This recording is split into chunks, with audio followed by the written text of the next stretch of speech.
Hello guys, welcome back to another video of complex analysis MSc third semester, very important and easy subject. I'm coming with the third lecture of complex analysis. So second lecture में मैंने आपको एक theorem कराई थी, उससे related next topic से related कुछ definitions कराई थी और मैंने आपको बोला था कि मैं उससे रिलेटेड कुछ थ्योरम्स कराऊंगी. So I am going to discuss about very important theorem related to analytic function. So my first theorem is first you know कि हमें करना क्या है. सबसे पहले आपको सी आर इक्वेशंस पता होनी चाहिए. कोची रीमान इक्वेशंस होती क्या है. कोई भी मैं फंक्शन लेके चलती हूँ एफ ऑफ जेड, वो किसके इक्वल होता है डब्ल्यू के. उस फंक्शन को मैं u of x y plus iota v of x y की फॉर्म में लिख सकती हूँ क्योंकि वो फंक्शन मेरे पास एनालिटिक होता है, defined in the domain d. और वो कुछ इक्वेशंस को सेटिस्फाई करेगा. वो इक्वेशंस जो होंगी उसको हम सी आर इक्वेशंस ही कहते हैं, जिसके partial derivative curl u by curl x किसके इक्वल होता है curl v by curl y के. और curl u by curl y किसके इक्वल होगा minus curl v by curl x. In short form में क्या बता सकते हो, यू एक्स वी वाई के इक्वल होगा और u y minus v x के. एंड दे वो two equations are known as Cauchy Riemann equations, जिसके लिए हम necessary condition as well as sufficient condition भी प्रूव करेंगे. और ये एग्जाम में या तो नेसेसरी या सफिशिएंट या पेपर में ज़रूर पूछ लिया जाता है 8 मार्क्स के अंदर. Now the first theorem is necessary condition for a function is to be analytic. It is very necessary कि किसी भी फंक्शन का एनालिटिक होना ज़रूरी है. तो उस कंडीशन क्या है, किसी भी फंक्शन को हम लेट करके चलेंगे एफ ऑफ जेड, वो किसके इक्वल होगा u of x z plus iota v of x y. ये जो फंक्शन है किसी भी डोमेन डी पे डिफाइन होगा और वो डिफरेंशिएबल होगा. और अगर हम कभी भी डिफरेंशिएबिलिटी को डिफाइन करते हैं तो वो किसी पॉइंट के अलोंग लेके चलते हैं और वो पॉइंट क्या होता है x naught is equals to x naught plus iota z naught is equals to x naught plus iota y naught in domain d. और उस इक्वेशन के मेरे पास क्या एग्जिस्ट करते हैं four partial derivative u of x u of y v of x v of y. फिर वो क्या करते हैं, ये जो पार्शियल डेरिवेटिव्स हैं वो किसी कंडीशन को सेटिस्फाई, तो ये चारों किसी ना किसी कंडीशन को सेटिस्फाई करेंगे और जो इक्वेशंस फॉर्म होंगी वो हमारे पास सी आर इक्वेशंस होंगी, जो मैंने अर्लियर अभी आपको बताया. U of x is equals to v of y, u of y is equals to minus v of x. अब हम इसका प्रूफ करेंगे. सबसे पहले मैंने फंक्शन को कंसीडर कर लिया एफ ऑफ एक्स इस फॉर्म में. अब मेरे पास जो गिवन फंक्शन है वो मुझे बता रखा है कि डिफरेंशिएबल है. किस पॉइंट के लिए डिफरेंशिएबल है, जेड नोट के लिए इन डोमेन डी. अब आपको पता है कि हमारे पास डिफरेंशिएबिलिटी की कंडीशन क्या होती है, limit z tend to z naught f of z minus f of z naught divide by z minus z naught exist finitely and uniquely. Uniquely कैसे, जब वो जेड कहाँ टेंड कर रहा है जेड नोट को इन एनी मैनर. अगर मेरा जेड टेंड करेगा जेड नोट को तो manner that Z minus z note मेरे पास रियल आएगा. किस एक्सिस के लिए, अलोंग एक्स एक्सिस, क्योंकि मैं जब एक्स एक्सिस को लेके चल रही हूँ वहाँ पर मेरा इमेजनरी पार्ट एग्जिस्ट नहीं करता, रियल पार्ट एग्जिस्ट करता है. तो जब मैं किसी में दो पॉइंट को माइनस करूँगी तो वह मेरे पास रियल इक्वेशन को ही फॉर्म करेगा अलोंग द एक्स एक्सिस.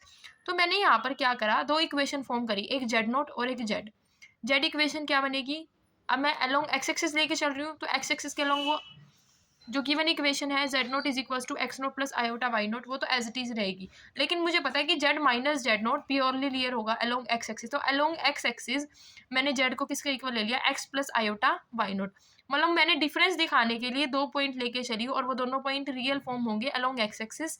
तो इसलिए जेड नोट में एक्स की वैल्यू एक्स नोट है और जेड में एक्स की वैल्यू एक्स ही ली है मैंने. देयरफॉर वी कैन से कि अगर मैं जेड में से जेड नोट को माइनस करूंगी वो किसके इक्वल होगा, एक्स माइनस एक्स नोट, जो कि रियल बनेगा. ऑल्सो इफ जेड टेंड करेगा जेड नोट को तो एक्स भी मेरा कहाँ टेंड करेगा, एक्स नोट को. तो मेरे पास एक इक्वेशन दे रखी है किसकी, डिफरेंशिएबिलिटी की. इस फंक्शन के अंदर मैं जेड की वैल्यू और जेड नोट की वैल्यू अलोंग एक्स एक्सिस जो हमने निकाली है सब्सटीट्यूट करेंगे. जेड के अलोंग क्या थी, x plus iota y naught, और जेड नोट के अलोंग क्या थी, z naught x naught plus iota y naught. और अलोंग एक्स एक्सिस लेके चल रहे हैं तो वो एक्स माइनस एक्स नोट हो जाएगा डिवीजन में. अब हमारे पास जो लिमिट एक्सटेंड कर रही है एक्स नोट को, हमारे पास ये डिफरेंशिएबिलिटी की कंडीशन है. तो मैंने डिफरेंशिएबिलिटी की कंडीशन को में एक्स जेड और जेड नोट की वैल्यू को सब्सटीट्यूट कर दिया. सब्सटीट्यूट करने के बाद हमारा जो फंक्शन है हम उसको यू और आयोटा वी की फॉर्म में स्प्लिट कर सकते हैं. तो u of x comma y naught, iota v में भी x comma y naught. Similarly यहाँ पर भी यू की value x naught y naught और वी की वैल्यू भी एक्स नोट वाई नोट. फिर यहाँ पर क्या करेंगे, जो u की वैल्यू है उसको कॉमन ले लेंगे और v की वैल्यू को अलग कॉमन ले लेंगे और दोनों के लिए अलग अलग लिमिट को अप्लाई कर देंगे. दोनों की वैल्यू को हमने स्प्लिट करके लिमिट टेंड करा दी, तो यहाँ पर u क्या कॉमन है, u of x comma y naught, u of x naught comma y naught, दोनों के बीच में नेगेटिव का साइन है, आ गया, और डिनोमिनेटर एज इट इज रहेगा। सिमिलरली v की जो वैल्यू है उसमें दोनों में आयोटा कॉमन है, आयोटा मैंने कॉमन ले लिया प्लस साइन के साथ, क्योंकि यहाँ पर क्या बनेगा, limit x tends to x naught, v of x comma y naught, x naught comma y naught, x minus x naught, दोनों की वैल्यू को स्प्लिट कर लिया। इफ वी एज्यूम कि ये फंक्शनल डिफरेंशिएबल है, देन ये जो एक्सप्रेशन है एक यूनिक लिमिट को टेंड करेगा। कब टेंड करेगा, जब x टेंड करेगा x नोट को। दस जो real and imaginary part of expression एक यूनिक लिमिट को टेंड करेगा, which is equivalent to the statement of partial derivatives of coefficient curl u by curl x curl v by curl y। कब exist करेंगे, हमने क्या देखा कि function differentiable है। अगर कोई भी फंक्शन डिफरेंशिएबल होता है तो वो किसी यूनिक लिमिट को टेंड करेगा, उसका रियल और इमेजिनरी पार्ट दोनों ही यूनिक लिमिट को टेंड करते हैं, तो उसके पार्शियल डेरिवेटिव एग्जिस्ट करेंगे किस पॉइंट के लिए, x naught comma y naught या फिर z नोट के लिए। Hence we get f dash z naught, ये क्या बन जाएगा, पार्शियल डेरिवेटिव के फॉर्म में x का है तो curl u by curl x plus iota v की वैल्यू किसकी फॉर्म में आ जाएगी, पार्शियल डेरिवेटिव में curl v by curl x। Similarly let us mod limit and z to z naught such that हमें सिर्फ प्योर इमेजिनरी पार्ट मिलेगा। Imaginary part किस एक्सिस के अलोंग मिलेगा, y एक्सिस के अलोंग। जब हमने x एक्सिस के अलोंग काम किया था तो हमारे पास एक वैल्यू z की थी, z नोट की, तो हमने वहाँ पर x में चेंज दिखाया था। z नोट के लिए तो x नोट रह गया, लेकिन z के लिए x। सिमिलरली जब मैं y एक्सिस के लिए काम करूंगी तो मेरे पास वही सेम वैल्यू मिलेगी। अब यहाँ पर हमारे पास x एक्सिस में कोई भी चेंज नहीं आएगा, लेकिन y एक्सिस में चेंज आएगा। क्या, यहाँ पर आयोटा y बनेगा और यहाँ पर आयोटा y नोट बनेगा। दोनों वैल्यू मैंने दिखा दी सच दैट कि जब मैं इनका डिफरेंस करूंगी तो ये वैल्यू हमारे पास प्योरली इमेजिनरी बनेगी। कब मिलेगी, जब मेरा z किसको टेंड करेगा, z नोट को, और y किसको टेंड करेगा, y नोट को। So we have the equation by the differentiability of condition. अब यहाँ पर अगेन सेम वही प्रोसीड करेंगे जो रियल के लिए प्रोसीड किया था। यहाँ पर हम क्या करेंगे, z की वैल्यू को सब्स्टिट्यूट करेंगे, यहाँ पर z नोट की, फिर उन दोनों वैल्यूज़ को, अब हम यहाँ पर आयोटा क्यों लेके चल रहे हैं, क्योंकि हमारे पास जो इमेजिनरी पार्ट है उसमें आयोटा इंक्लूड होता है। तो यहाँ पर मैंने u और आयोटा v की फॉर्म में दोनों फंक्शंस को स्प्लिट कर लिया। u x comma y, x naught comma y, u of x naught comma y, sorry iota v x naught comma y, u of x naught y naught, iota v x naught comma y naught. अब पहले मैंने क्या करा, v की values को रख लिया और फिर मैंने u की वैल्यू को रख लिया। जब मैंने यहाँ पर v की वैल्यू को रखा तो यहाँ पर प्लस आयोटा v और माइनस आयोटा v, तो यहाँ पर से मैंने अगर आयोटा कॉमन भी लिया, यहाँ पे मैंने क्या कॉमन ले लिया, आयोटा कॉमन ले लिया, आयोटा कॉमन लिया और एक मेरा आयोटा डिनोमिनेटर में है, तो यहाँ आयोटा से आयोटा क्या हो गया, मेरे पास कैंसिल हो गया। तो मेरे पास क्या बना, v of x naught comma y minus v of x naught comma y naught. फिर मैं u के लिए प्रोसीड करती हूँ। u के लिए क्या है, x naught comma y minus u of x naught comma y naught, और यहाँ पर मैंने क्या करा, plus iota divide by iota का स्क्वायर। तो यहाँ पर मैंने क्या किया, मल्टीप्लाई और डिवाइड कर दिया आयोटा के साथ। जब मैंने आयोटा के साथ मल्टीप्लाई किया तो ये आयोटा एज इट इज रह जाएगा और एक आयोटा यहाँ था तो आयोटा बाहर मैंने ले लिया, आयोटा का स्क्वायर मेरे पास क्या बन गया, -1।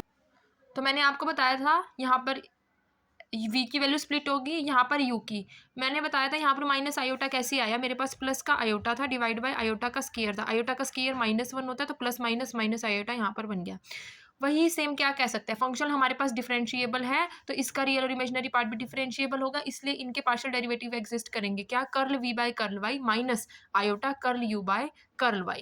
एफ ऑफ जेड एनालिटिक है, f dash z is unique derivative of f dash z nought. कब, f dash z at z is equals to z nought. So जब मैंने थर्ड इक्वेशन और फिफ्थ इक्वेशन को कंपेयर किया, दोनों की value f dash z nought है, तो curl u by curl x किसके इक्वल आया, curl v by curl y के, और curl v by curl x किसके इक्वल आया, minus curl u by curl y के। Hence these are the required CR equations. Now we will discuss the condition of above theorem are not sufficient, then we get show by the example. अब हमने जो theorem करी उस theorem के according जो CR equations हैं वो हमारे पास सफिशिएंटली सेटिस्फाई नहीं करेगा। कैसे सेटिस्फाई नहीं करेगा, सेटिस्फाई करेगा भाई, डिफरेंशिएबिलिटी की कंडीशन यहाँ लेके चल रहे, डिफरेंशिएबिलिटी ओरिजिन पे सेटिस्फाई करती है, फाइनाइट पॉइंट के लिए सेटिस्फाई नहीं करेगी। तो सिमिलरली मैंने फंक्शन को कंसीडर कर लिया root modulus of x y, जिसमें जेड की वैल्यू किसकी फॉर्म में है, x plus iota y. Not analytic at origin although the CR equations are satisfied at origin. वही बात है कि डिफरेंशिएबिलिटी ओरिजिन पे सेटिस्फाई करती है तो CR इक्वेशन को ओरिजिन पे सेटिस्फाई करती है, लेकिन ये एनालिटिक ना होने की वजह से ओरिजिन पे भी CR इक्वेशन को सेटिस्फाई नहीं करेगा। फंक्शन मेरे पास दे दिया, उसको यू और आयोटा वी की फॉर्म में स्प्लिट कर लिया। फिर मैं क्या करूंगी, इसका रियल और इमेजनरी पार्ट चेक करूंगी। मेरे पास इमेजनरी पार्ट है नहीं, 0 हो जाएगा, रियल पार्ट होगा। तो सब मैं ओरिजिन के लिए चेक कर रही हूँ, तो जेड की वैल्यू मैं 0,0 पे चेक करूंगी। Curl u by curl x, तो limit x tends to 0, u के लिए चेक कर रही हूँ, तो वाई पार्ट मेरा 0 हो जाएगा, तो ये एक्स कोमा 0 माइनस, तो क्या बचा 0। जब एक्स टेंड करा 0 को, तो 0 बाई एक्स क्या आ गया 0। Similarly curl u by curl y, y के अलोंग लेके चलेंगे, इमेजनरी पार्ट है नहीं, तो वाई माइनस 0 क्या बन गया मेरे पास 0। ऑल्सो हमें क्या मिला, curl u by curl x curl u by curl y 0 आया है, तो सिमिलरली सीआर इक्वेशंस को सेटिस्फाई करा रहा है, तो curl v by curl x curl v by curl y भी मेरे पास क्या हो जाएगा 0 हो जाएगा। But we know about the C R equations, क्या कि curl u by curl x curl v by curl y के इक्वल होती है, या फिर क्या कह सकते हैं यू ऑफ एक्स किसके इक्वल है वी ऑफ वाई के, और वी ऑफ एक्स किसके इक्वल होते हैं minus of u of y के। तो इनके पार्शियल डेरिवेटिव्स एग्जिस्ट करते हैं, then they satisfy the C R equation. अगर मैं गिवन फंक्शन का डेरिवेटिव निकालूँ 0 के ऊपर, डेरिवेशन की इक्वेशन पे वैल्यू 0 लगा के, हमारे पास क्या होती है एफ डैश जेड नोट होता है, तो जेड नोट की वैल्यू मैं क्या रख रही हूँ 0। तो मैंने क्या करा, डिफरेंशिएबिलिटी की इक्वेशन में एफ ऑफ 0 0 को रख दिया। एफ ऑफ जेड की मेरे पास वैल्यू क्या है, root modulus x y minus 0, z की वैल्यू क्या होती है एक्स प्लस आयोटा वाई। अगर जेड टेंड करेगा 0 को along y is equals to, y की वैल्यू को मैंने क्या पुट कर दिया एम एक्स पुट कर दिया। एफ डैश 0 क्या हो जाएगा, यहाँ से मैंने वाई की वैल्यू को 0 पुट कर दिया, एम एक्स पुट कर दिया, तो एक्स बाहर आ गया, रूट मेरे पास क्या बच गया एम, और आयोटा वाई की यहाँ पर एक्स प्लस, ये क्या बना मेरे पास x plus iota m x, तो यहाँ से एक्स कॉमन आके क्या बचा 1 प्लस आयोटा एम, एक्स से एक्स कैंसिल हो जाएगा। ये वाली लिमिट क्या कर गई, डिपेंड कर गई। यहाँ पर हमारे पास यूनिक लिमिट नहीं मिली। यूनिक लिमिट कब मिलती है, जब जो गिवन डेरिवेटिव होएगा वो 0 को टेंड करेगा, ये 0 को टेंड नहीं कर रहा है, तो फंक्शन है वो मेरा ओरिजिन पे भी एनालिटिक नहीं होगा। सो स्टूडेंट्स, आज हमने 2 थ्योरम करी, ये एग्जाम पॉइंट ऑफ व्यू से भी बहुत इंपॉर्टेंट है, 8 मार्क्स में आती है। सो अगर वीडियो में कोई भी डाउट हो तो कमेंट बॉक्स में राइट करें। Thank you students for watching this video, and don't forget to like, subscribe and share my channel.